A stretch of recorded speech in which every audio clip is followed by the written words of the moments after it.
시청자 여러분 안녕하십니까. 9월 27일 일요일 뉴스의 라이브 시작하겠습니다. 먼저 뉴스의 라이브 팀이 선정한 주요 뉴스 정리해드립니다. 오늘의 라이브 픽입니다.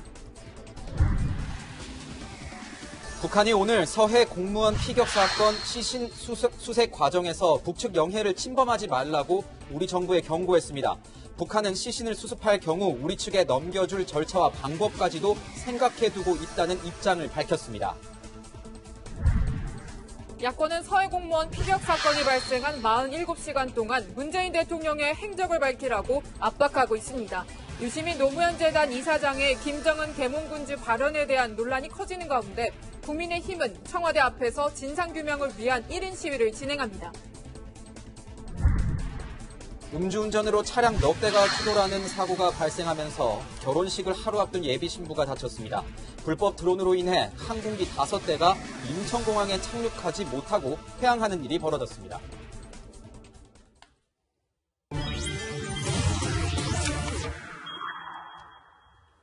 네, 북한 해상에서 표류하다가 북한군 총격에 숨진 우리 공무원 이모 씨와 관련해 대단히 미안하다며 사과했던 북한이 이틀 만에 태도를 바꿨습니다. 시신을 수습해 송환할 테니 북측 영해를 침범하지 말라고 경고한 겁니다.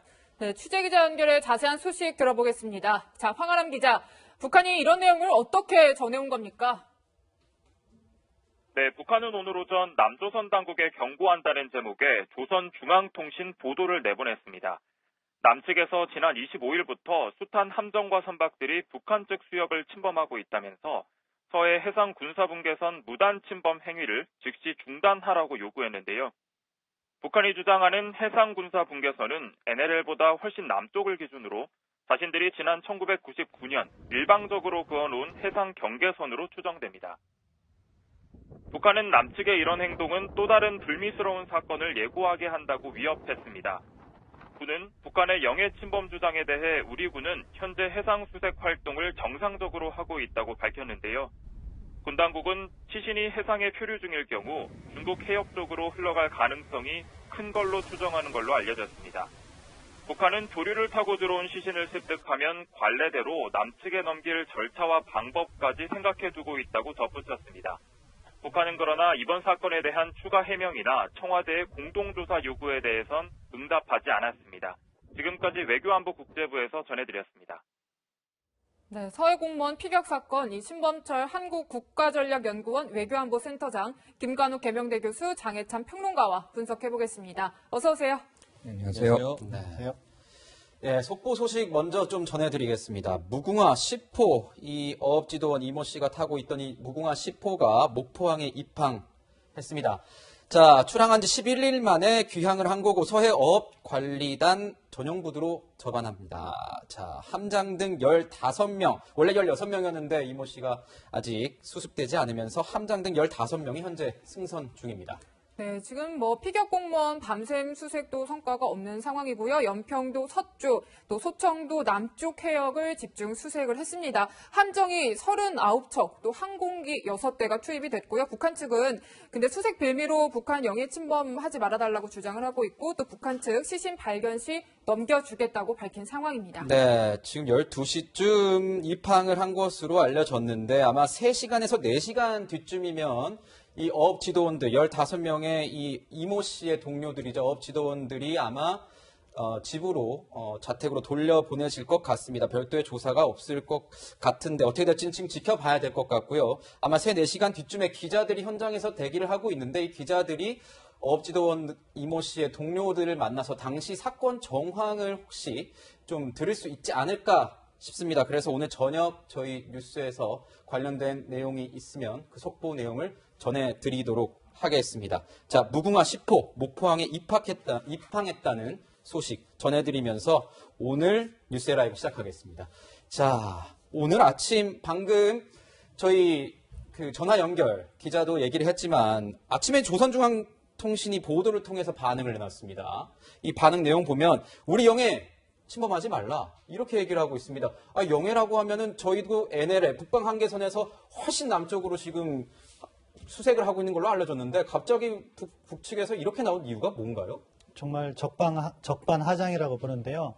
북측 입장에서는 자신들의 서해 해상 경계선이라고 하고 이번에는 군사분 계선이라고 얘기했는데 그것이 NLL 남쪽에다가 그려놓은 거죠. 근데 우리 군 당국은 수색을 하기 위해서 NLL 이남의 전역을 지금 방금 말씀하신 것처럼 가지고 있는 선박과 헬기를 동원해서 작전 활동을 하고 있는 거예요. 이게 그러니까 지금 서로에 대한 영해의 기준이 다르기 그렇죠. 때문에 저렇게 그러니까 주장을 북한 하는 거군요. 입장에서는 사과보다도 이제 상황을 전환시키려고 하는 거죠. 네. 사실은 뭐 북한 측에서 정말 시신을 수습하고 돌려줄 의향이 있다면은 지금 북한도 해상 활동을 활발히 해야 돼요. 근데 북한 측의 해상에는 특별한 움직임이 없다고 합니다. 네. 그래 놓고서는 우리가 수색할 의제가 있으니까 너희들 작전하지 마라 하면서 책임은 우리 쪽에 자꾸 전가시키는 모습을 보이고 있는 거죠. 네, 교수님께 여쭤볼게요. 네. 지금 태도가 약간 미묘하게 달라진 것 같은데 갑자기 좀 이런 반응을 내놓은 배경 어떻게 해석을 하면 될까요? 그러니까 기본적으로 통지문의 내용이 한국의 어떤 국민들 뭐 위로하는 그런 차원이 아닌 거였던 거죠. 네. 그러니까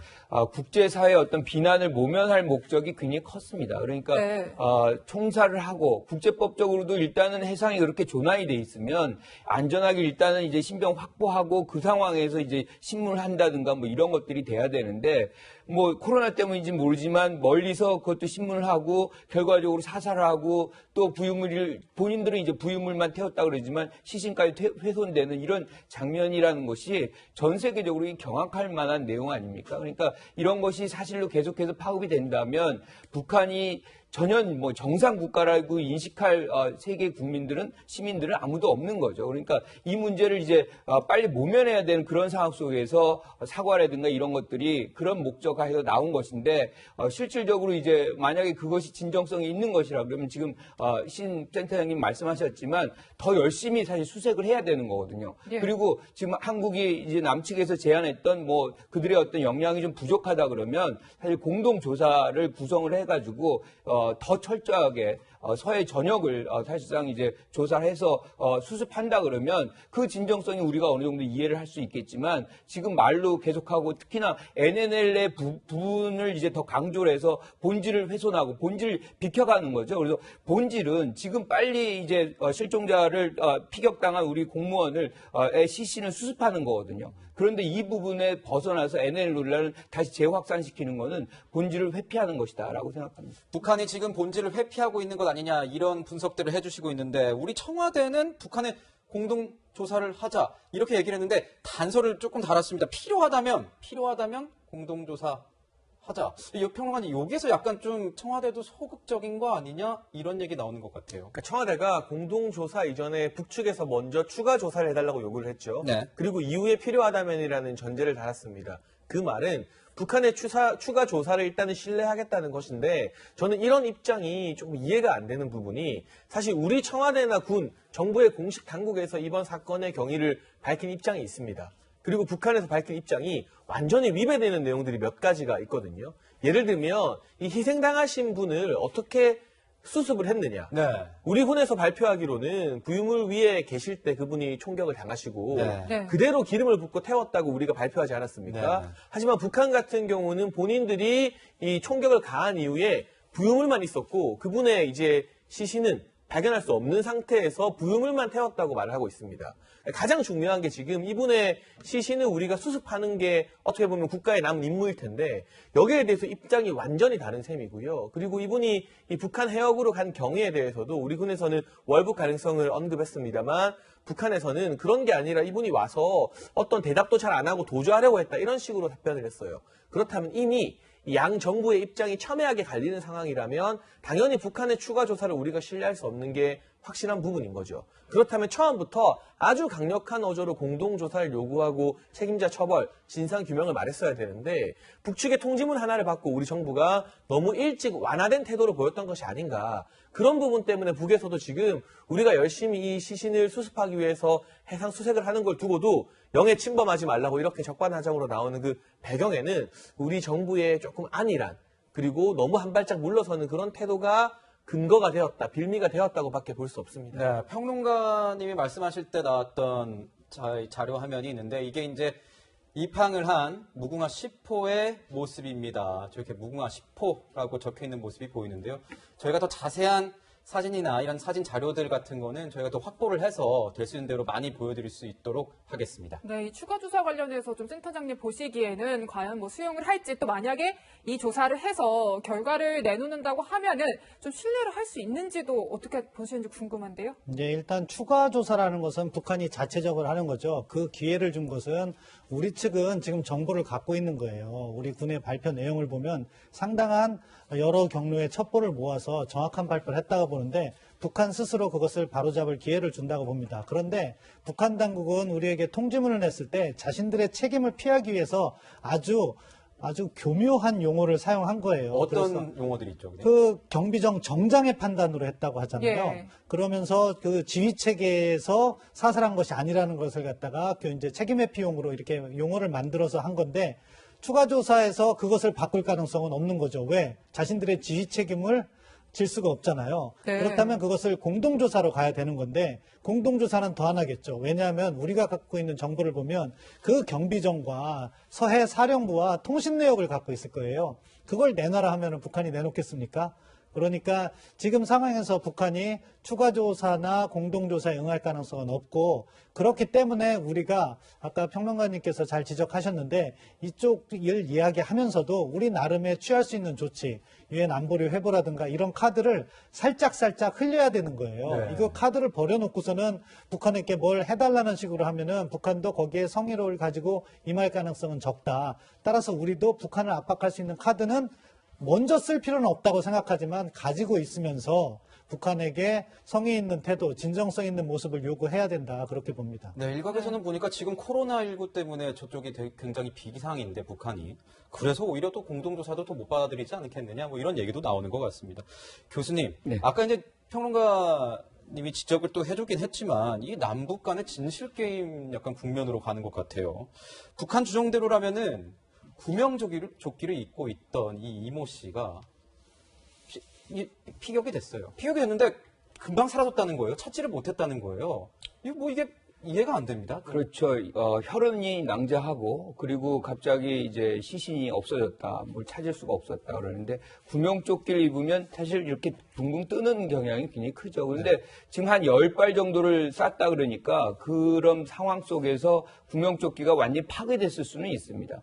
하지만 그 시점이라 그러면 굉장히 빨리 찾을 수 있다 그러면 그때 찾을 수 있었던 시간적 여유가 충분할 것 같아요. 10m까지 가까이 갔다는 거 아니겠습니까? 그런데 이제 문제는 북한들 지금 군인이나 뭐 이 당국자들이 접근하는 방식이 좀 굉장히 다릅니다. 외부인들이 들어오는 거는 무조건 코로나의 바이러스가 같이 있다라고 생각을 하는 거죠. 그러니까 우리 국방부 보도에서도 보고에서 나온 거는 방호복을 입고 방독면을 썼다는 거죠. 네. 그러니까 가까이 안 가는 것을 우선 원칙적으로 하는 것 같아요.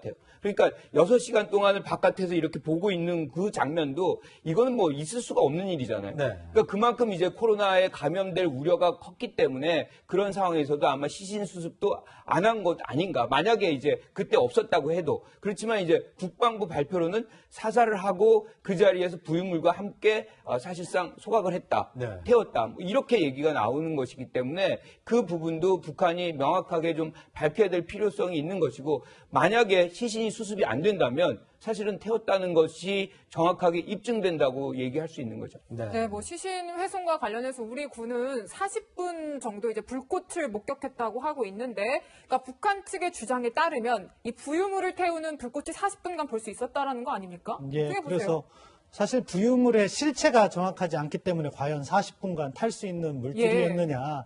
일반 뭐 스티로폴 같이 가벼운 거면은 40분 동안 지속되지 않겠죠. 네. 그런 측면에서 북한 발표에 신뢰도가 떨어진다고 보는데요. 아무튼 이 문제와 관련해서 북한은 계속해서 자기들의 책임을 회피하려고 하고 있고 또 오늘 아침 뭐 영해침범처럼 주제를 갖다가 다른 쪽으로 돌리려 하고 있다. 따라서 이 문제를 우리가 사실관계를 정말 북한에게 요구해서 확인하기 위해서는 지금보다는 조금 강한 톤을 내야 된다고 생각합니다. 네. 네. 또 센터장님 궁금한 게 이게 우리 군도 이번에는 뭐 제대로 대응을 했는지 좀 살펴봐야 될 것 같아요. 아마 이렇게 뭐 시신이 어떻게 됐고 이런 상황들을 정황을 이렇게 비교적 상세하게 발표를 한 걸 보면은 뭔가 시긴트나 이런 도감청 이런 걸 통해서 제대로 알아냈을 가능성이 높다고 지금 보여지는데 이런 상황에서 오히려 국민의 생명은 지키지 못한 것 아니겠습니까? 근데 이 감청 자산이 혹시 뭐 무슨 첩보 자산이 드러날까봐 우리가 밝히지 못했다. 이렇게 밝히고 있는 거는 좀 아니지 않나요? 예, 그 설명 자체는 잘못된 거죠. 그 첩보 자산이 드러날까봐 밝히지 못했다는 것은 사후에도 하지 말아야죠. 그렇게 따지면.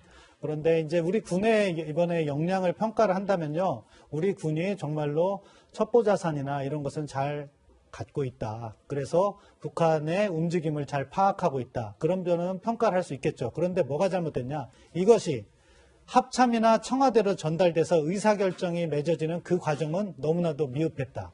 그리고 그것이 늦어졌더라도 우리가 사실 6시간이라는 시간을 확보하지 않았습니까? 적어도 네. 우리 국민, 이번에 우리 공무원이 북한에 억류되어 있다는 것을 확인한 것이 4시 반인가 그렇고 그리고 9시 반까지는 사실 생명을 유지할 수 있는 상황이었잖아요. 그때 북한에게 조속한 의사결정을 통해서 최소한 안전한 송환을 요구하는 목소리를 냈다고 하면 정부가 나름대로의 역할을 했다 이렇게 평가를 할 수 있는데 그 6시간이 완전히 문제인 거죠. 아니 저는 그 당시에 뭐 경비정도 있고 우리도 다 있었을 텐데 뭐 불빛을 비춘다던가 경고음이라도 냈다던가 아니 뭐 이랬으면은 오히려 이 생명 살릴 수 있지 않았을까 생각 좀 들거든요. 그렇죠. 그때 문제의식이 정말로 위험하다 이렇게 판단이 됐으면 말씀하신 것처럼 현장에 있는 선박에서는 확성기나 여러 가지 뭐 상선망을 통해서라도 북한에 안전한 송환을 요구했어야 되고 정부 대 정부 간의 연락망이 다 끊겼다고 했지만 사실 국정원과 북한 통전부 연락망이 살아있다는 것은 북한에서 온 전통문으로 확인도 됐잖아요. 네. 그럼 그것을 통해서 메시지를 전했어야 되는데 그런 부분이 전혀 이루어지지 않았다는 것은 우리의 그 위기관리 체계 전반에 심각한 문제점이 있다 짚어봐야 된다고 생각합니다. 네, 지금 뭐 이 사격의 지시를 누가 했느냐도 굉장히 좀 쟁점이 되는 부분인데 교수님, 네. 지금 보면은 북한은 정장의 결심이라고 하고 우리 군은 상부의 지시라고 하고 있잖아요. 예. 교수님 보시기에는 정장의 결심이라는 부분이 좀 이해가 되십니까? 정장의 결심이라면 6시간 동안 왜 그렇게 질질 끌어서 나중에 사살을 할까요? 그때 바로 직결 처분을 하면 되는 거죠. 근데 직결 처분 자체도 국제법적으로는 잘못된 겁니다. 위반되는 거예요. 그래서 예.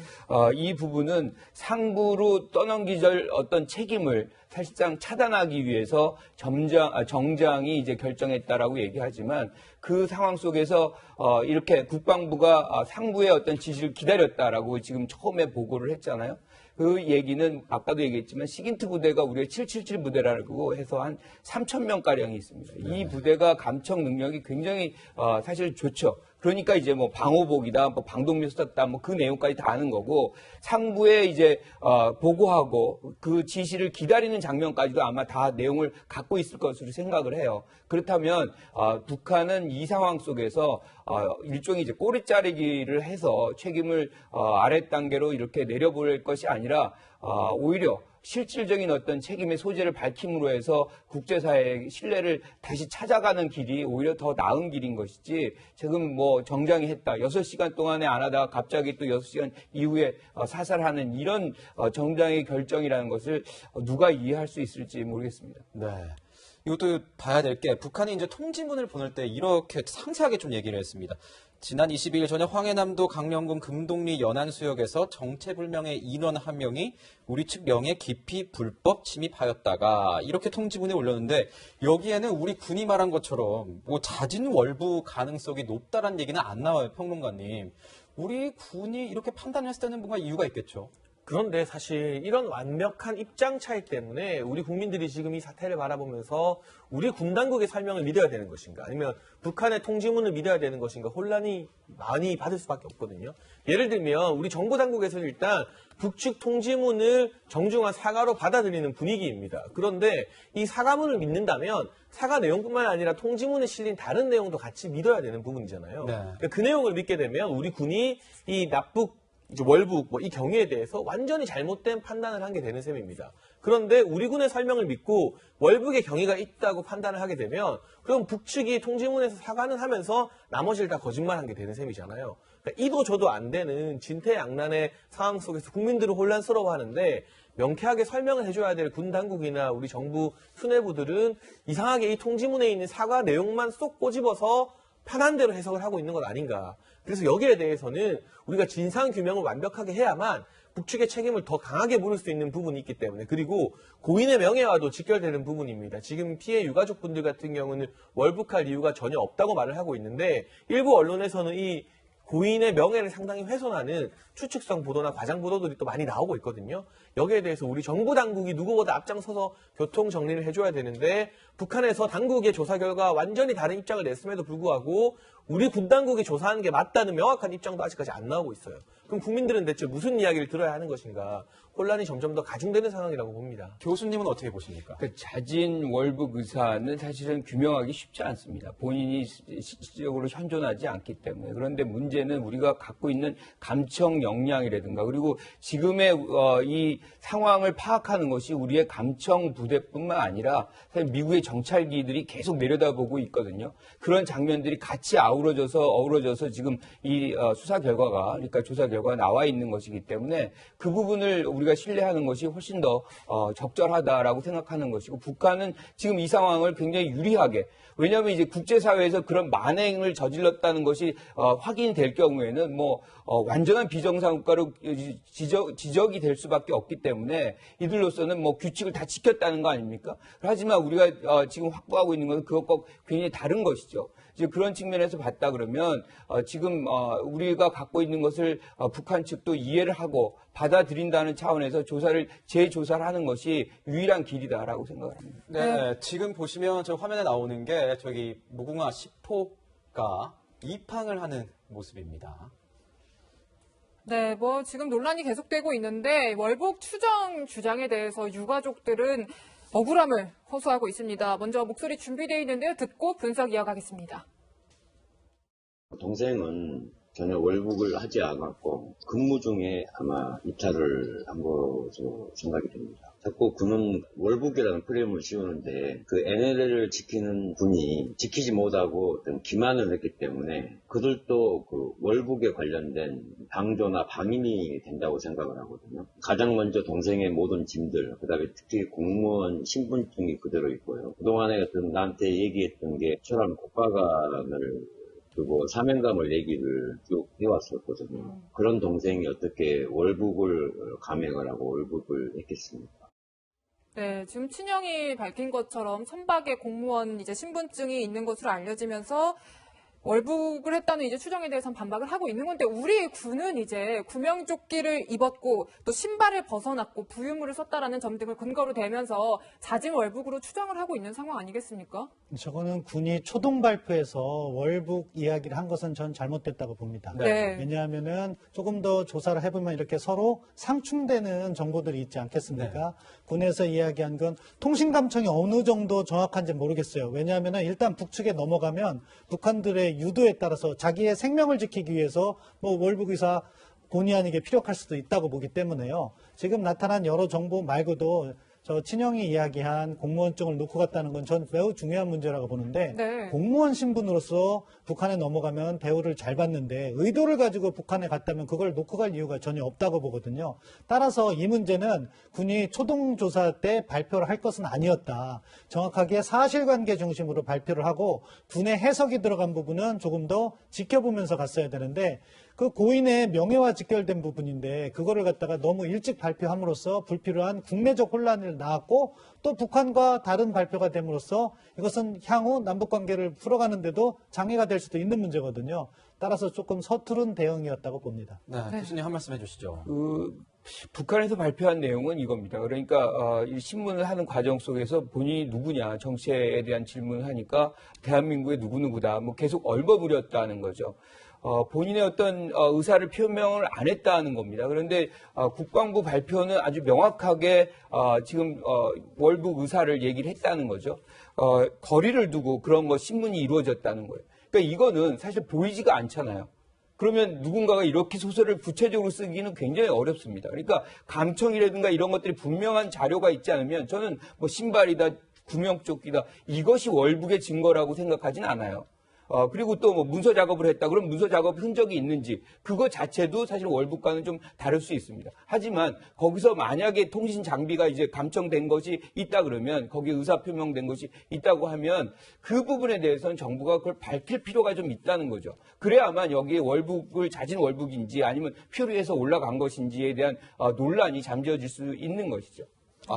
근데 저는 이제 보면은 왜 이렇게 고장나는 게 많은지 실종 공무원이 탔던 방금 그 무궁화 10호에 보면 CCTV도 모두 고장났고 항해 기록 저장 장치도 모두 없는 것으로 확인됐고 뭘 확인하려고 하는데 있는 게 없습니다. 이러니까 더 의혹이 더 늘어나는 것 같아요. 이게 왜 이러는지 모르겠는데 평론가님 이게 국방부가 수집한 자료가 전부 다니까 우리가 뭐 국방부가 설명을 내놓으면 그게 합당하다 그러면 믿어야 되는 게 맞는 거 아니겠습니까? 어떻게 보십니까? 지금으로서는 명백하게 팩트로 확인할 수 있는 근거 자체가 매우 부족한 상황인데 그렇다면 앞서 전에 신 의원님 말씀하신 것처럼 100% 사실이 아닌 상황에서 초동 발표로 월북 가능성을 언급하는 바람에 명확한 근거 없이 이분이 마치 월북을 시도한 것처럼 국민들에게 인식되게 한 책임은 정부에게 있다고 보고요. 네. 그리고 국방부 발표를 지금 또 많은 국민들이 신뢰하기 어려운 이유 중에 하나가 이분이 해당 부근 해역의 조류를 굉장히 잘 아는, 쉽게 말해서 바닷길을 잘 아는 분이라서 조류를 이용해서 월북하지 않았느냐는 이야기가 처음 군 당국에서 나왔습니다. 하지만 지도를 보시면 아시겠지만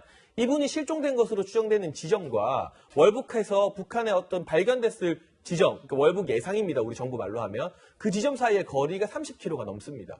그렇게 먼 거리를 사람이 아무리 조류를 이용해도 구명조끼를 입고 건너간다는 것, 정말 월북 의사가 있었다면 그 지점에서 배에서 내렸을 거라고는 정말 믿기 어려울 정도의 지도가 이미 언론을 통해서 다 공개가 되어 있고요. 네. 그리고 이분에 대해서도 지금 여러 언론이나 이런 데서 정부에서 월북적으로 포커스를 맞추다 보니 개인적인 채무관계나 가정사까지 다 끄집어내고 있어요.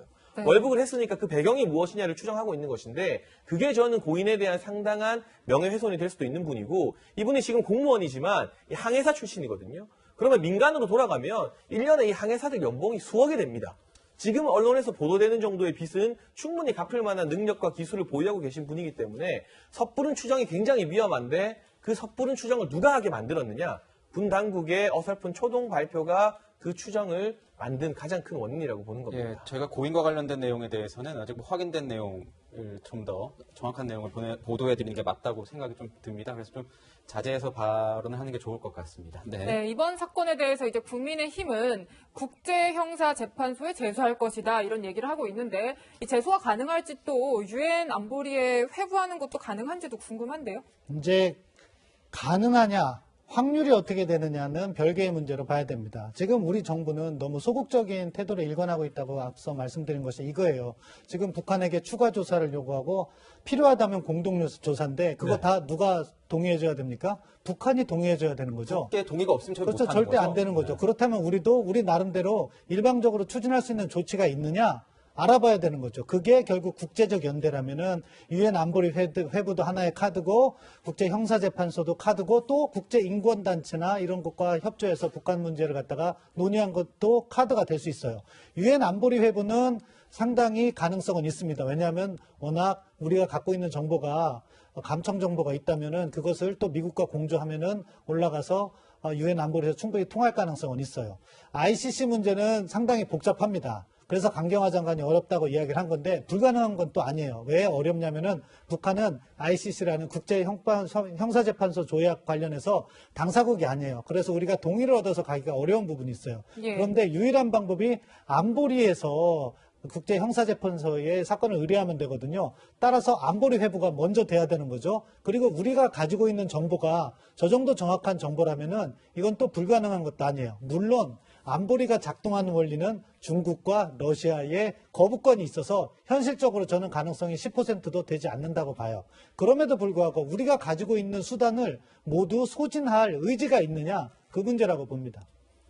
그렇죠. 교수님 어떻게 보십니까? 지금 이게 단계라는 것이 좀 필요하다고 봐요. 지금 야당에서 이렇게 유엔 안보리 제소, 그다음에 ICC 국제형사재판소 회부 뭐 이런 걸 먼저 들고 나오는 거는 저는 정치 공세적 성격이 너무 크다. 그러니까 북한이 지금 수색을 하고 뭔가 조치를 하겠다는 것이고 그것이 또 미흡하다 그러면 우리가 공동조사 한번 해보자 뭐 이런 단계라는 것들이 있는데 먼저 그것부터 얘기하자 그러면 이거는 이걸 확대 해석해가지고 북한 궁지에 몰아놓고 뭔가 이렇게 협의를 할 수 있는 북한의 어떤 의도에 의해서 실질적으로 문제를 해결할 수 있는 길을 차단하는 그런 효과도 나올 수가 있는 것이거든요. 그래서 시간적 여유를 좀 줄 필요가 있는 거고 안보리 회부도 쉽지가 않아요. 이게 범죄가 굉장히 광범위해야 되고 체계성인 성격이 띄어야만 안보리 회부가 되거든요. 안보리 회부가 돼야지 ICC로 갈 수가 있어요. 그래서 실질적으로는 그 가능성은 거의 제로에 가까운 상황이기 때문에 이걸 얘기하는 거는 국제사회에 이런 문제를 이제 부각시켜서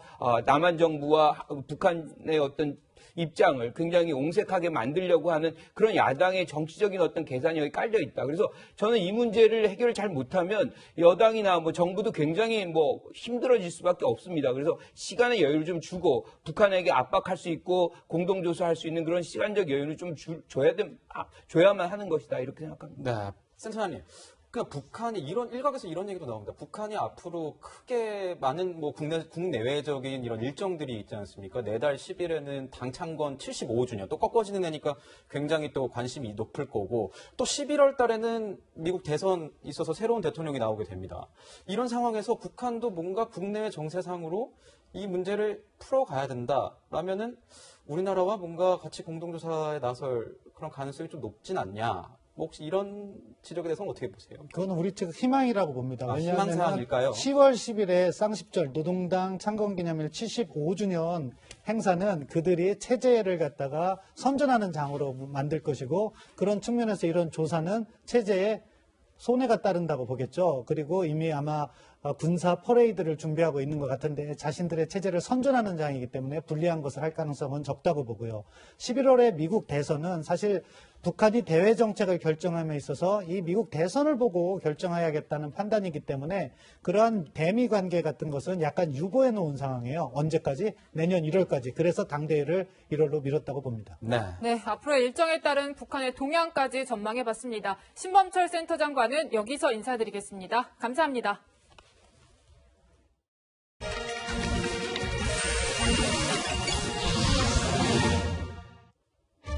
서해상에서 벌어진 공무원 피격 사건.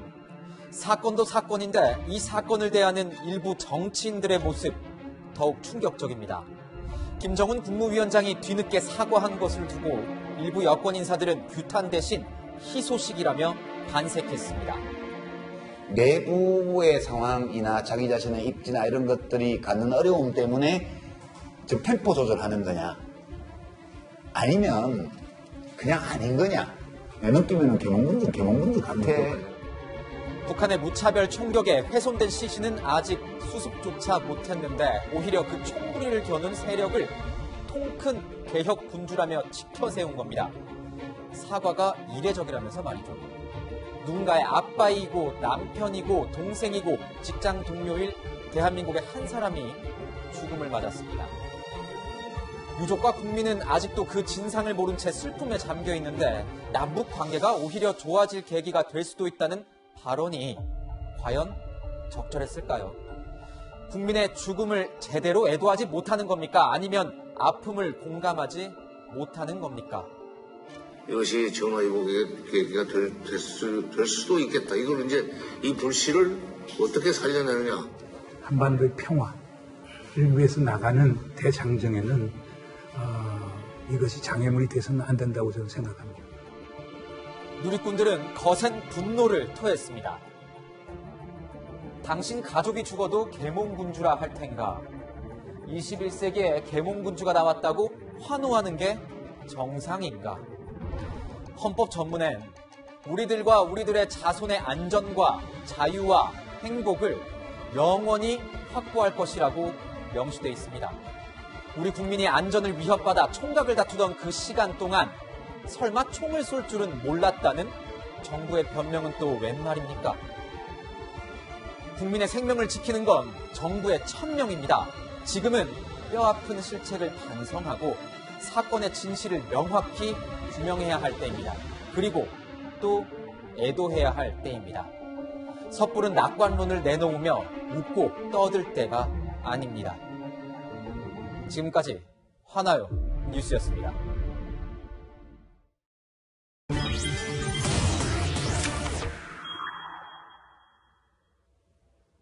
네, 지금 이 시간부터는 김태현 변호사도 함께합니다. 어서 오세요. 네. 예, 이번에는 서해 공무원 피격 사건 관련해서 국내 소식 조금 알아볼까 합니다. 대통령의 시간에 대한 논란이 계속 이어지고 있습니다. 그 이유는 청와대 대응을 두고 청와대가 왜 더 빨리 대응하지 못했느냐 이런 얘기가 나오기 때문입니다. 저희가 준비한 그래픽을 좀 보면요. 북한군이 그 이모 씨, 이 씨를 발견한 게 20일 오후 3시 30분입니다. 근데 대통령 서면 보고는 3시간 뒤 6시 36분 그리고 3시간 뒤쯤 총살 뭐 이런 얘기가 나옵니다. 피격됐다는 얘기가 나옵니다. 근데 대통령 대면 보고가 바로 되지 않고 23일 날 오전 8시 30분에 이뤄졌다. 청와대가 이렇게 얘기를 하고 있습니다. 변호사님. 네. 왜 문재인 대통령은 구출 명령을 빨리 내리지 않았느냐 이런 지적이 나오는데요. 구출 지시를 했는지 안 했는지까지 그거 자체가 지금 알려주고 있지 않았어요. 어떤 지시가 있었는지. 대통령이 6시 30분에 서면 보고 내용은 이런 걸 겁니다. 실종됐다던 저 공무원을 찾았는데 지금 북영해에 떠 있고 북이 침몰하고 있습니다. 3시간째 총을 겨눈 상태에서 이렇게 보고가 들어가지 않았겠습니까? 그걸 듣고 대통령이 과연 첫 반응이 뭐였는지 자 지켜보자 라고 했는지 아니면 어떤 형태로든지 군을 투입해서라도 구출하라고 했는지 아니면 북과 통신선을 열어서 어떻게 물밑 대화를 해봐라 어떻게 해야 되는지 살려야 되는 건 아니냐 불의의 사태가 일어나지 않게 이렇게 얘기를 했는지 일단 대통령이 어떤 짓을 했는지 9시 36분까지 그게 이제 첫 번째로 중요하다는 거 일부입니다. 이거는 지금 뭐 처음에 청와대에서는 그냥 군에 대한 그러고 있었어요. 북이랑 지금 연결이 다 끊어져가지고 대화할 수 있는 상황이 아니다라고 했으나 그게 아닌 거죠. 국정원에서 지금 저 사과 전문인 받아가지고 청와대로 가져왔습니다. 청와대에서 공개한 거 보면 9월에 친서교환도 있었어요. 그 얘기는 뭐죠? 어떤 형태로든지 북과 대화를 할 수 있었다는 겁니다. 공식 루트든 비공식 루트든. 네. 그러면 자 비공식 루트든 공식 루트든 국정원 라인이든 뭐 청와대 한 라인이든 뭐든 라인을 통화해서라도 평양과 연결해서 저 국민 안전하게 데려올 수 있도록 해라라고 대통령 지시해 줬는데가 궁금하다는 거죠. 뭐 옛날 얘기 드리면 좀 그렇지만 문재인 대통령을 취임하시고 나서 첫 번째 무슨 일이 있었냐면 저 제주도인가 어딘가 낚시 가다가 사고 나서 돌아가신 분들 계셨어요. 제가 이 얘기 왜 하는지 아시죠? 그때 대통령이 청와대 회의에서 국무회의인지 대수보회인지 잘 모르겠습니다. 그 희생자들 추념하는 묵념까지 했습니다. 그 정도로 대통령이 국민의 생명이 가장 소중하다라고 말씀하셨던 분이에요. 근데 우리 공무원이 이렇게 될 때까지 어떤 지시 내렸는지 하나. 두 번째는 전 두 번째가 더 중요하다고 보는데 9시 40분에 사망이 됐습니다. 그리고 나서 대통령한테 보고가 언제 들어갔느냐. 이거 지금 청와대에서는 보고를 하지 않았습니다라고 얘기를 하는데 저는 과연 보고를 하지 않았을까? 이 문제 만약에 보고를 안 했다면 왜 안 했을까? 했다면 대통령은 어떤 반응을 보였을까? 이게 이제 두 번째로 더 중요하다는 거죠. 네, 지금 뭐 대통령에 대한 대면 보고는 23일 오전 8시 30분쯤 이루어졌다라고 하는데 이에 대해서 보고가 늦었던 거 아니냐 이런 비판들도 나오고 있거든요. 이에 대한 이인영 장관의 설명 들어보시겠습니다. 북한군 총에 맞아서 저희 국민이 죽었는데 그게 대통령께 즉각 보고해야 될 사항이 아닙니까? 그래서 그 다음날 바로 그 아침 일찍 보고 드리는 새벽 8시 반까지 기다려야 됩니까? 누가 기다리자고 했나요? 아니 그렇게까지 말씀하실 문제는 아닐 것 같습니다. 이 하룻밤 묵혀야 됩니까? 시간상으로 새벽입니다. 바로 새벽입니다. 그러니까 이제 청와대 내에서는 당시에는 사실 좀 신빙성 있는 첩보인지 아닌지 판단할 시간이 필요했다라고 하는 건데요, 교수님. 네. 이게 지금 그 사이에 어쨌든 뭐 관계장관 회의도 급하게 열린 거 아니겠습니까? 그러니까 신빙성이 뭐 있든 없든 판단은 좀 나중에 하더라도 일단은 보고를 좀 빨리 했어야 되는 거 아니냐 이런 얘기 나오는데요. 그렇죠. 그런 얘기가 나올 수밖에 없는 거죠. 우리가 지금 상황 보고가 11시에서 12시 사이에 국방부 장관하고 청와대 위기관리센터에 왔다는 거죠. 그래서 그 사안을 갖고서 1시에 관계장관 회의가 열려서 그리고 1시 26분에 대통령의 유엔 연설이 틀어진 거잖아요. 네. 그리고 나서 8시 반에나 대통령한테 대면 보고가 됐다는 것입니다. 이거는 저는 정무적으로도 굉장히 잘못된 판단이다. 네. 무슨 얘기냐면 만약에 이것이 사실로 확인이 되는 그것을 조금 더 앞당겼다면 유엔 연설을 오히려 취소시켰어야 된다는 것이죠. 여기에서 우리가 담았던 내용이 왜냐하면 종전선언이라는 북한과의 어떤 협력 관계 이것을 강조했던 것인데 이 연설 자체 내용 자체가 무색해진 효과가 나버린 거잖아요. 그러니까 이런 효과를 이렇게 보려고 우리가 유엔연설을 하는 것이 아닙니다. 오히려 그때 당시에 이것을 취소했다 또는 연기를 했다라고 하면 그 상황에 대한 엄중함을 대통령이 그렇게 깊이 인식하고 있는 것이고 그 메시지가 전 세계에 전달될 수 있는 한 명의 어떤 국민을 보호하려고 하는 그런 메시지가 더 강하게 전달될 수 있다는 측면에서 정무적 판단도 잘못된 것이고 그리고 이 시점에서 8시 반까지 기다린다는 것도 저는 잘못됐다고 생각해요. 관계장관 회의가 몇 시에 끝났는지 모르지만 3시에 끝났다. 그럼 3시에 들어가서 얘기를 했었어야죠. 그리고 그 장면에서 대통령의 어떤 언급을 받아서 그 시간에 바로 실시간으로 뭐 예컨대 기자들에게 알려준다거나 뭐 이랬다 그러면 지금 이런 논란, 이런 소모적인 뭐 몇 시간 어떻게 했느냐. 지금 자꾸 이제 야권에서는 이 부분을 일종의 이제 세월화해서 박근혜 대통령이 7시간과 비유하는 그런 논란을 만들어내잖아요. 이런 소모적인 논쟁을 왜 만들게 했느냐는 것이죠. 저게요. 네. 이런 거예요. 제가 봤을 때 만약에 청와대 발표대로 처음에 보고 안 했잖아요. 9시 36분에 10시쯤에 국방부에서 청와대로 사망했습니다. 총격으로. 이 얘기 들어왔을 때 대통령이 바로 보고 안 했잖아요. 청와대 정부라인 다 갈아야 됩니다. 국정상황실 전부 다 사표내야 돼요. 실장부터. 정무라인, 외교안보 다 맞지만 왜? 지금 청와대 하는 얘기는 뭐냐면 첩보 수준이고 조각적보기 때문에 대통령한테 완전한 보고를 할 수 있어서 저희가 얘기 못했어요. 이런 말 하거든요. 그게 맞으려면요. 아예 대통령이 아까 6시 30분에 서면 보고조차도 안 받았어야 돼요. 지금 서해에서 무슨 일이 벌어지고 이제 아주 모르는 상태라면 야, 우리가 완전히 확인한 데만 대통령에 보고하자라는 말이 맞을 수도 있습니다. 근데 대통령은 이미 6시 36분에 저녁 식사하시기 전에 알고 있었어요. 그 실종됐던 공무원이 바다에 떠 있고 북한군이 이렇게 총을 겨누고 있다는 걸. 그렇기 때문에 사망을 했다고 하면 그 원인이 뭔지 그걸 나중에 확인해도 일단 일보로 한 문장으로 대통령님 총격으로 사망했습니다. 지금 여기까지 확인됐습니다. 자세한 건 추후에 확인하겠습니다. 이 한 문장은 대통령 귀에 들어가야 되는 거 아닙니까? 네. 밤 10시입니다. 이인영 장관 뭐라고 그래요? 시간선 새벽입니다. 뭐가 새벽이에요? 밤 10시인데. 네. 만약에 대통령이 그때 뭐 다른 일정이 있을 수도 있고 뭐 사람에 따라서 주무실 수도 있죠. 그 밤 10시니까. 그럼 깨워서라도 말씀드려야 되는 거 아니에요? 그렇지 않습니까? 그러면 네.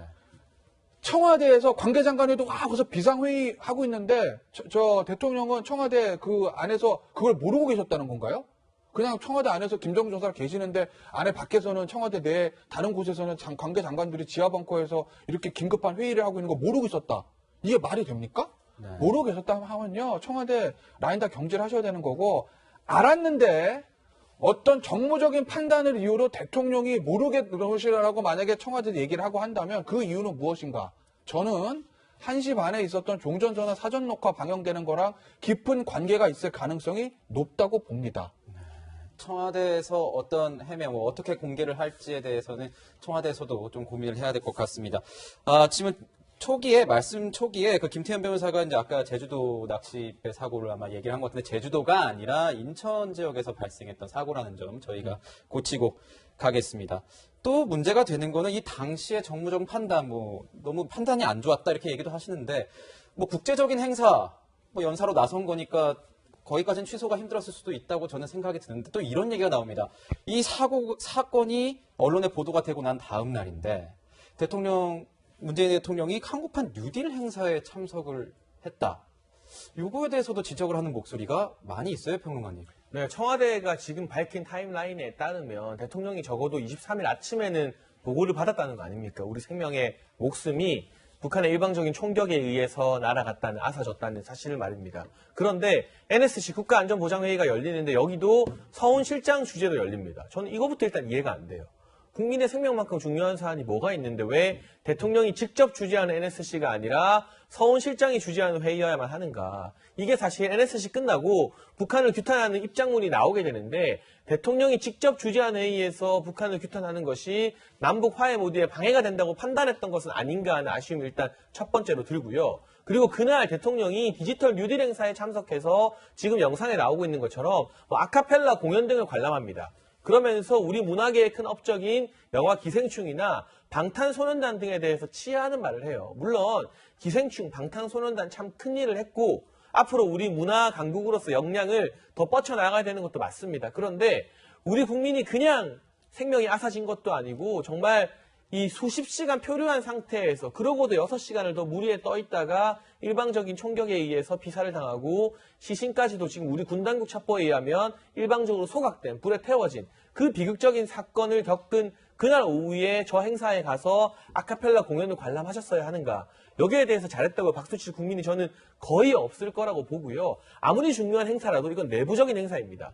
그렇다면 얼마든지 뒤로 연장하거나 미룰 수 있거나 오히려 이런 디지털 뉴딜 행사에 대통령이 직접 못 가면 관련 장관을 보내면 돼요. 문체부 장관 가서 대통령 대행으로 와서 행사하면 되죠. 아니면 총리가 가도 되는 것이고. 근데 정작 대통령이 필요한 NSC나 대통령의 입장은 서훈실장, 청와대 대변인이 대신 발표하고 대통령이 안 가도 될 이런 디지털 뉴딜 행사에 대통령이 직접 가신다는 것은 국민들이 보기에 무엇보다 피해 유족이 보기에 우리 국민의 생명 북한군에 의해서 사살된 것을 그렇게 엄중하게 생각하는 게 아닌 것 같다. 청와대 입장과 다르게 대통령의 행동은 말과 행동이 다르구나. 이걸 너무 가볍게 여기는 것은 아니구나라는 의심을 품기에 충분한 스케줄이라고 보여집니다. 네, 조금 전에 저 김태현 변호사가 했던 얘기 중에 좀 더 정확하게 짚고 넘어갈 부분이 있어서 얘기를 좀 하겠습니다. 제주도가 아니었고 인천이었습니다. 2017년도에 벌어진 사고였습니다. 그리고 이 당시 수보회가 열린 건 맞고 임종석 당시 대통령 비서실장이 제안을 해서 묵념을 했습니다. 그리고 새벽에 관계장관 회의에서 첩보 사실을 확인 중이었기 때문에 사망 사실은 아직 대통령이 몰랐다는 게 청와대에서 밝힌 입장이고요. 첩보 사실에 대해서는 그러니까 청와대에서 첩보 사실에 대해서는 새벽까지 컨펌 확인이 안 된 상황이었다 이렇게 말을 하고 있습니다. 네, 이런 상황에서 야당은 이 청와대 대응에 대해서 굉장히 거세게 비판하고 있는데요. 목소리 준비되어 있습니다. 대통령은 보고를 받고도 구출 지시 내리지 않았고 두 아이를 둔 가장이 살해당하고 불태워지는 것을 군은 6시간 동안 지켜보기만 한 것 같습니다. 국민들이 분노와 슬픔에 빠져 있는데 한가로이 아카펠라 공연을 즐기는 모습에 과연 대한민국 대통령이 맞는지 귀가 차고 말문이 맥힐 지경입니다. 네, 김종인 위원장도 그렇고 지금 야권의 비판이 굉장히 거센데요, 평론가님. 그러니까 이제 윤건영의 민주당 의원이 SNS에 글을 올렸습니다. 과거 정부 때 이제 박근혜 전 대통령 같은 경우는 목함지뢰 사건 때 다음에 가서 DMZ 가서 강강수월래를 돌았다라고 비판을 했는데 이에 대해서 또 진중권 전 교수가 일침을 가했어요. 네, 지금 윤건영 의원 같은 경우는 문재인 대통령의 복심으로 알려져 있죠. 실제로 청와대에서 국정상황실장을 오래 역임했었고요. 그래서 박근혜 정부나 이명박 정부 당시에 북한과의 어떤 도발, 충돌 이후에 대통령의 일정을 비교하면서 문재인 대통령이 아카펠라 공연 본 것도 문제가 없다는 취지로 말을 했는데 진중권 전 교수가 그래서 문재인 대통령이나 박근혜 전 대통령이나 비슷하다는 같은 수준이라는 고백이다라고 일침을 가했어요. 박근혜 전 대통령 사실 여러 안타까운 비극적 사고에도 불구하고 공감 능력이 떨어진다는 비판을 굉장히 많이 받았거든요. 국민의 아픔에 공감하지 못한다는 비판 때문에 지지율이 떨어지게 되면서 결과적으로 탄핵이라는 이 사상 초유의 사태까지 벌어졌던 것 아니겠습니까? 그 행적을 지금의 문재인 대통령과 비교하는 것 자체가 어떻게 보면 대통령의 복심이라고 할 수 있는 사람으로서 오히려 문재인 대통령을 너무 낮게 평가하는 것이 아닌가 하는 생각이 들고 사실관계를 조금 제가 바로 잡자면 목함지뢰 사건이 처음 터졌을 때 이게 사건이 터졌을 때 북한군의 도발인 것인지 아니면 군사분계선 지역의 사고인 것인지 판단이 안 됐습니다. 그런데 추후에 이게 북한군의 도발이라는 것이 확인되자마자 우리 군에서는 대북 확성기 바로 설치했고요. 매우 강경한 태세로 나가면서 북한이 이 대북 확성기에 대해서 굉장히 민감한 태도를 보이거든요. 그런 강경한 조치들을 바로 취했는데 그런데 지금 문재인 대통령 같은 경우는 북한에게 입장문 내는 것 이외에 어떤 조치가 우리가 국경에서 추가적으로 진행되고 있습니까?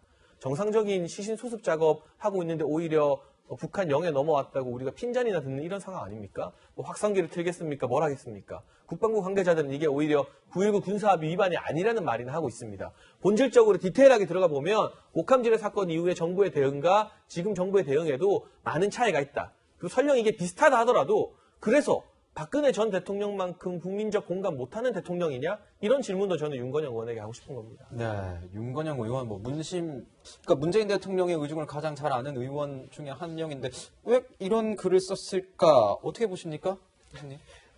저는 뭐 이 부분 자체가 비교하는 것이 잘못됐다라고 생각을 해요. 그러니까 지금 박근혜 전 대통령이 목함 지뢰 사건 이후 그 바로 다음날 뭐 강강술래 행사에 참여했다는 걸로 지금 대통령의 아카펠라 공연의 어떤 뭐 공연은 아니었죠. 뭐 일종의 이제 디지털 뉴딜 정책 뭐 시연회 뭐 이런 형태인데 거기에 참석했다는 것이 다 이렇게 이해되는 그런 측면은 아니거든요. 그래서 이런 변명이라는 것이 얼마나 설득력 있게 되느냐가 사실 제일 중요한데 국민들이 그 부분에서 얼마나 공감할까 이런 생각을 드는 거죠. 네, 뭐 북한의 사과에 대해서 여권 일부에서 다소 좀 과하게 두둔하는 거 아니냐 이런 지적이 나오는데 유시민 이사장 같은 경우에는 계몽군주라는 표현까지 썼습니다. 목소리 들어보겠습니다. 북이 하노이 노딜 이후에 옛날 모습으로 돌아가는 양상이 나와서 어떤 분들이 저한테 그런 질문을 하시더라고요. 뭐 김정은 괜찮다며, 김정은 위원장. 계몽군주라며, 아버지나 할아버지처럼 그냥 스타일이 좀 다른 독재자일 뿐인 거냐. 이런 질문을 제가 참 자주 받았는데 전 정보가 없어서 그냥 내 느낌에는 계몽군주 같아. 그럼 이게 어떤 점에서는 남북관계가 전화위복의 계기가 될 수도 있을 것 같아요. 유명을 달리한 이 씨하고 가족들한테는 굉장히 유감스럽고 불행한 일이지만 이것이 전화위복의 계기가 될 수도 있겠다. 네, 먼저 이제 유시민 이사장은 과거에도 이런 표현을 썼다가 좀 욕을 먹은 적이 있다고도 했는데 어쨌든 또 이제 계몽군주라는 표현을 썼는데 어떻게 들으셨어요? 제가 일단 계몽군주가 뭔지 말씀을 드렸다는데 저도 계몽군주나 이 단어를 고등학교 때 세계사 시간에 공부한 이후로 일상생활에서 들은 지가 오래돼서 내가 알고 있는 계몽군주 뜻이 바뀌었나 찾아봤습니다. 뭐 지식 뭐 여기 있잖아요. 자, 시청자분들 읽어드릴게요. 계몽군주 딱 치면 첫 번째 나오는 겁니다.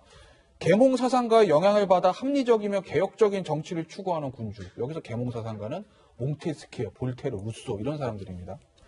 프로이센의 프리드리 대항이 대표적이다. 프리드리 대항은 봉건적 전통을 벗어나는 한편 사법제도의 개선, 고문 금지, 법전 편찬 등의 개혁을 추진하였다. 자, 이게 이제 계몽군주의 일반적인 예입니다. 여기서 김정은 위원장하고 같은 게 뭐가 있는 거죠? 계몽 사상가 영향을 받았습니까? 몽테스키에, 루소 이런 거에 영향을 받았어요? 고모부 그렇게 잔혹하게 처형하고 그뭐 얼마 전에 전시했다는 보도 있던데 친연 독살한 사람 아닙니까? 폭군 아니에요? 독재자 아니에요? 계몽군주입니까? 그리고 설사 유시민 이사장이 스스로는 뭐 계몽군주에 대한 해석이 다를 수도 있고 김정은 위원장을 바라보는 시각이 저 같지 않고 다를 수도 있으니까 스스로는 계몽군주라고 생각할 수도 있다고 칩시다. 학문의 자유, 양심의 자유가 있으니까. 근데 이 상황에서 내가 봤을 땐 계몽군주 같은데? 이런 말을 꼭 해야 될까요? 이게 남북관계 개선을 파는데 도움되나요? 우리나라 안보를 지키는데 도움되나요? 문재인 대통령을 지키는데 도움되나요? 민주당 지지도 올리는데 도움되나요? 뭐에 도움이 된다는 거죠? 그래서 저는 유시민 이사장의 저 계몽군주 발언에 대해 일도 동의를 못하지만 설사 김정일 위원장을 계몽군주로 볼 수 있다고 가정을 하고 제가 한 100번 양보해서 말씀을 드려도 그걸 꼭 지금 이 타이밍에서 그런 얘기를 해야 되는지 저는 납득이 되지 않는다라는 겁니다. 네. 이 보면은 오히려 유시민 이사장이 이런 얘기를 했을 때 혹시 배경이 있는 건 아니겠냐 이런 얘기까지 나올 정도입니다. 이 계몽군주라는 말이 워낙 해석하기가 좀 애매하다고 할까요? 보면은 이 계몽군주 방금 말했지만 이 봉건 왕조의 어떤 기반을 두는 게 계몽군주입니다. 그래서 이거 혹시 유시민 뭐 이런 얘기까지 한지 모르겠는데 유시민 이사장이 혹시 이래서 뭐 이렇게 돌려서 이렇게 비판하는 게 아니냐 뭐 이렇게 이런 얘기까지 나와요. 그러니까 네. 여전히 이제 북한은 봉건 사회에 있다. 뭐 그렇게 해서 표현을 한 것이다. 저는 그렇게 생각하지는 않고요. 일단 계몽군주라고 얘기한 것 자체가 저는 잘못됐다라고 생각합니다. 그러니까 만약에 그 피살된 공무원이 유시민 이사장의 가족이라면 계몽군주라는 표현을 썼을까 하는 생각이 들고요. 계몽군주의 요체는 이겁니다. 그러니까 고문이라든가 뭐 이런 것들을 방지하고 그 전에 얼마나 이제 군주들이 원하는 대로 다 했던 거 아니에요. 그리고 법치가 안 되고 그래서 그런 것들을 왕이 먼저 했던 왕들을 좀 이렇게 추켜 세워주는 차원에서 한 것인데 사실상 김정은이 지금 하는 것이 고문을 금지하거나 법치가 지금 작동을 하는 것이냐라고 한다면 거리가 멀죠. 그래서 지금 이번 사건에서 이제 사과를 했다는 그것이 굉장히 이례적이다. 과거에 뭐 여러 가지 북한이 사건을 저질렀음에도 불구하고 침묵이나 뭐 오히려 성을 낸다거나 뭐 이런 건데 이번에 사과했다. 이걸 쭉 추켜 세우고 이 과정 속에서 뭔가 상황을 반전시킬 수 있다라고 생각하는데 저는 그렇게 생각이 안 들고요. 제일 중요한 거는 상황이 반전이 되려면 북한의 협조하에 사실상 이 부분이 진상이 규명이 되고 책임자 처벌이 되고 그다음 양측 간에 사실상 이걸 재발 방지할 수 있는 모든 조치들이 사실상 합의가 된다 그러면 그때부터가 시작이다 이렇게 생각합니다. 네, 뭐 지금 이번 사건 이전에 주고받은 친서도 공개가 됐는데요. 그러니까 코로나 관련 얘기를 했는데요, 평론가님.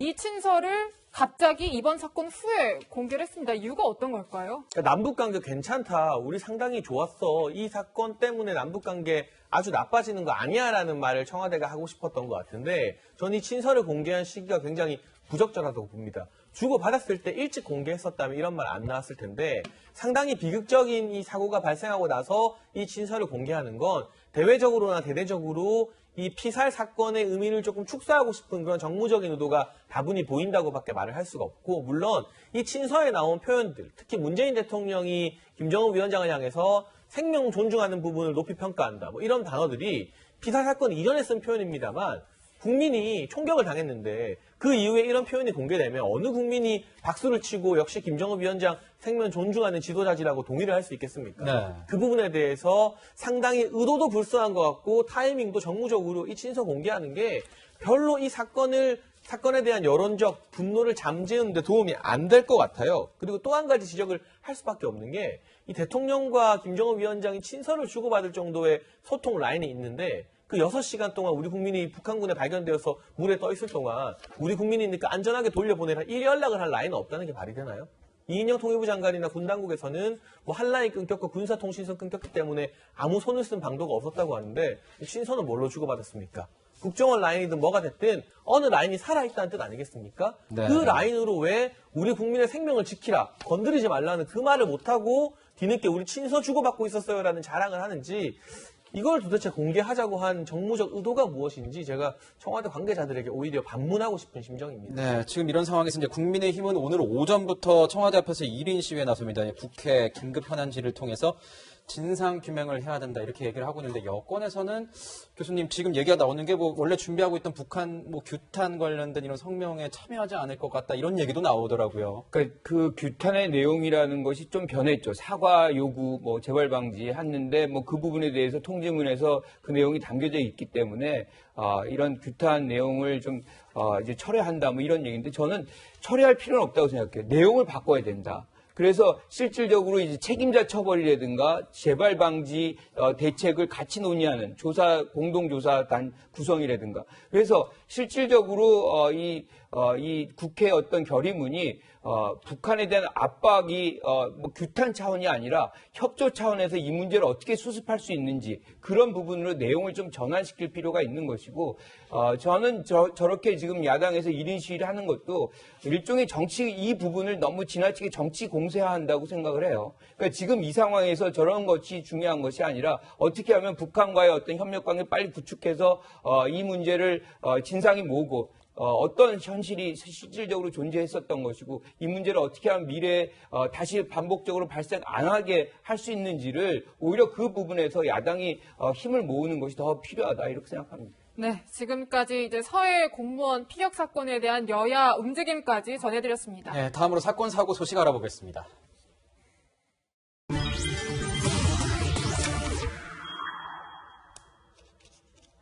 경인고속도로에서 3중 추돌 사고가 났습니다. 술에 잔뜩 취한 운전자가 사고를 낸 겁니다.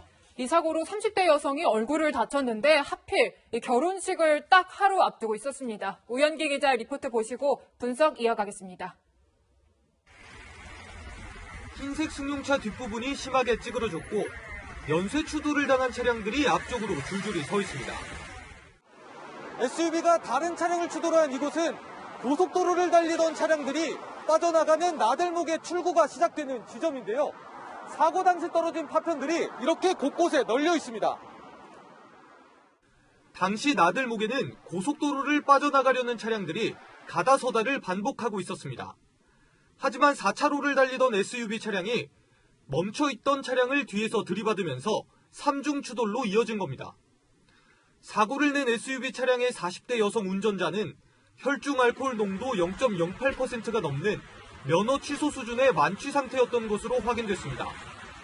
이 여성은 사고 직후 경찰에게 술에 취해 차량 제동이 늦어졌다며 음주 사실을 시인한 것으로 알려졌습니다. 이 사고로 1차 추돌 피해를 입은 승용차에 타고 있던 30대 여성이 얼굴을 다쳐 병원에서 치료를 받았는데 결혼식을 하루 앞둔 예비 신부였습니다. 현장에서 어제 야간했던 분들이 현장에서 오늘 결혼식이라고 들었대요. 이마랑 그 눈 주변에 그쪽이 조금 뭐 상처가 입었다고 그러네요. 경찰은 사고를 낸 SUV 차량 운전자에 대해 음주운전 혐의로 형사 입건할 계획입니다. 채널A 뉴스 우현기입니다. 결혼식을 하루 앞두고 저런 일이 벌어졌으니 얼마나 기가 차겠습니까? 음주운전 사고 관련 소식에서 많이 전해드리는데 도대체 이 음주운전 사고 계속 일어나는 이유는 뭔지를 모르겠습니다, 변호사님. 이게 습관이에요, 음주운전. 그러니까 재범률을 제일 많은 게 음주운전이에요. 그러니까 마약보다도 재범률이 많다면서요? 그러니까 모든 형사사건 보면 이제 다 형사사건 증거기록 맨 뒤에 이제 전과 기록이 있거든요. 근데 음주사건은요, 전과 기록 보면 초범이 거의 없어요. 음주랑 무면허 항상 같이 나옵니다. 왜? 음주운전으로 면허 취소되고 그 다음에 또 운전하다 걸리거든요. 그러니까 이게 재범률이 계속 높기 때문에 그렇기 때문에 음주운전 제가 습관성 범죄라고 말씀드린 거고, 그리고 이제 음주운전 같은 경우에는 이런 게 있어요. 걸리겠어? 나 집까지 가는데 몇 킬로밖에 안 되는데 내가 올 때 보니까 거기 단속 별로 없던데? 그러니까 그냥 가자. 이렇게 해가지고 걸리는 경우들이 많아요. 그러니까 이거 막으려면요, 단속 횟수를 늘리는 수밖에 없어요. 그래서 야, 내가 여기서 술 먹고 집에 가는데 항상 거기 단속이 있다더라. 그러면 이거 안 하거든요.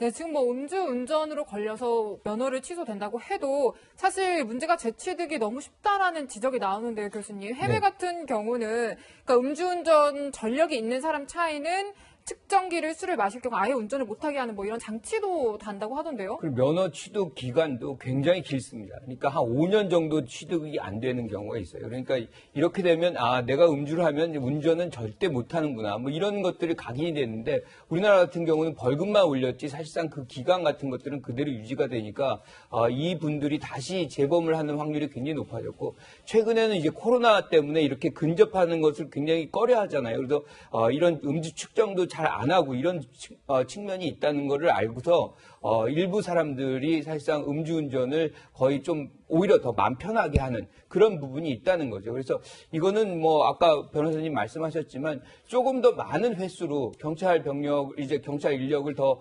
활용해서라도 음주 측정을 해야만 언제 어디서든 나는 걸릴 수 있구나라는 인식을 확대시키는 것만이 방법이다, 이렇게 생각합니다. 네, 오늘은 이 교통과 관련된 소식 좀 전해드리고 있는데 불법 드론 얘기도 좀 해봐야 될 것 같습니다. 어제 좀 깜짝 놀란 게 불법 드론이 떠가지고 인천공항에 가려고 하던 항공기가 횡항을 했다, 이런 얘기가 들리더라고요, 평론가님. 네, 무려 여객기 1대 그리고 화물기 4대 등 항공기 5개가 인천공항에 착륙하지 못하고 김포공항으로 회항을 했습니다. 이로 인한 경제적 손실도 상당할 것 같고요. 원래 활주로 관제권 인근 9.3km 반경에서는 드론과 같은 비행물체를 띄우면 안 됩니다. 불법입니다. 그런데 활주로에서 불과 5km 떨어진 곳에 미약인 비행물체가 포착이 됐고 안전을 위해서 활주로를 일단 폐쇄할 수밖에 없었는데, 지금 조사 결과로는 인근에 이 공인중개사 하시는 분이 부동산 촬영을 위해서 불법적으로 드론을 띄운 것으로 추정되고 있거든요. 네.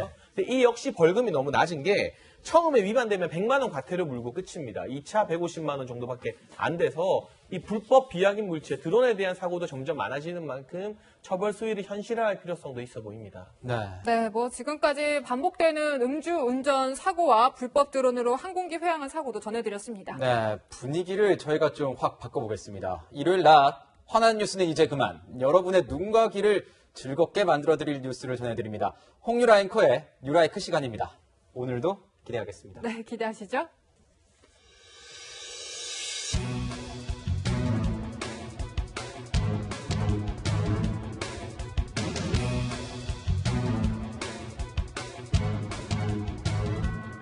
네, 첫 소식, 대박난 한국 홍보 영상입니다. 보시면 국악과 현대음악에 뒤섞인 독특한 리듬, 이에 맞춰 우스꽝스러운 옷을 입은 춤꾼들이 몸을 흔듭니다. 이들 뒤로는 한국 명수들이 스치듯 지나가죠.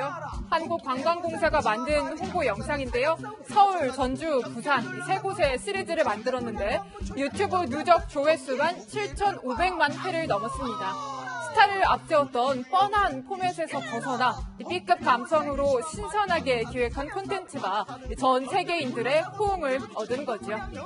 다음 소식은 질을 찾아 생명 구한 쥐입니다. 네, 앙증맞은 금메달이 파란색 띠와 함께 목에 걸려 있죠. 이 쥐의 이름은 마가와입니다. 마가와는 캄보디아에서 지뢰 탐색에 힘써 왔는데요. 금속 탐지기를 쓰는 사람이 최대 4일을 걸리는 작업량을 단 30분 만에 소화해냅니다. 그렇게 7년간 찾아낸 지뢰만 39개. 용감하고 헌신적으로 일해온 쥐를 위해 영국의 한 동물 구호단체가 뜻깊은 상을 수여했네요. 마지막 소식은 팔굽혀펴기 배웅입니다.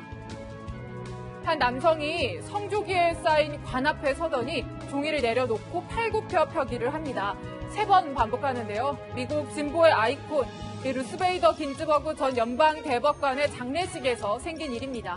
긴즈버그의 20년 지기이자 개인 트레이너인 브라이언트 존슨이 특별한 방식으로 그녀의 마지막 길을 함께한 겁니다. 긴즈버그는 암투병 중에도 운동에 소홀하지 않았는데요. 지난 2017년엔 개인 트레이너는 인생에서 매우 중요한 사람이라고도 말했었죠. 지금까지 유라이크였습니다. 저희는 60초 후에 다시 돌아옵니다.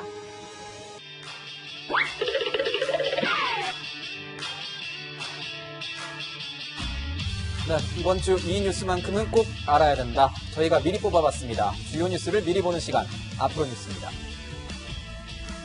정부가 소상공인들을 위해 지급하는 새 희망자금을 내일까지 신청해야 추석 연휴 전에 받을 수 있습니다. 방역당국은 내일부터 다음 달 11일까지 2주간 전국에 적용할 추석 특별 방역 대책을 발표합니다. 대규모 잔치나 축제가 금지되고 유흥시설 운영도 못합니다. 모레 화요일부터 전세보증금을 월세로 바꿀 때 적용되는 비율인 전월세 전환율이 4%에서 2.5%로 낮아집니다. 또 집주인의 재계약 거부로 전셋집을 뺀 세입자는 살던 집에 누가 실제로 사는지 확인할 수 있게 됩니다. 한국도로공사가 수요일부터 시작되는 이번 추석 명절 기간 고속도로 통행료를 정상 승합합니다. 정부는 연휴 동안 지역 간 이동을 최소화하고 불필요한 통행을 억제하기 위해 통행료를 받기로 했다고 밝혔습니다. 올해 대한민국에서 한가위 보름달이 가장 먼저 뜨는 곳은 독도입니다. 한국천문연구원은 추석 당일인 이번 주 목요일 오후 6시 정각 독도에서 한가위 보름달이 제일 먼저 관측될 것이라고 밝혔습니다. 네, 홍앵커. 어제는 보니까 하늘이 높고 푸른 게 가을 하늘이더라고요. 네, 그렇죠. 어제에 이어서 오늘도 기분 좋은 푸른 하늘 볼 수 있겠는데요. 전국이 대체로 맑고 쾌청하겠습니다. 다만 아침과 낮 기온, 일교차는 10도 안팎으로 크겠습니다. 네, 그야말로 천고마비의 계절이군요. 하늘은 높고 말은 살찐다는데 저는 왜 살이 찌는 거죠? 그나저나 이번 주에 벌써 추석 연휴가 있습니다. 날씨 어떻습니까? 네, 연휴 첫날인 수요일까지 맑고 기온도 이맘때와 비슷하겠는데요. 다만 목요일부터 비가 오는 곳이 있습니다. 수도권과 영서지방인데요. 비가 그친 뒤엔 기온이 더 내려가면서 낮에도 서늘해지겠습니다. 네, 그렇군요. 건강 조심하셔야 하고 오늘 코로나19 신규 확진자 95명으로 늘었습니다. 코로나 항상 조심하시고 즐거운 추석 연휴 보내시길 바랍니다. 오늘 저희가 준비한 소식은 여기까지입니다. 일요일엔 뉴스에이 라이브입니다. 시청해주셔서 감사합니다. Blue sky, please tell us why you had to hide away.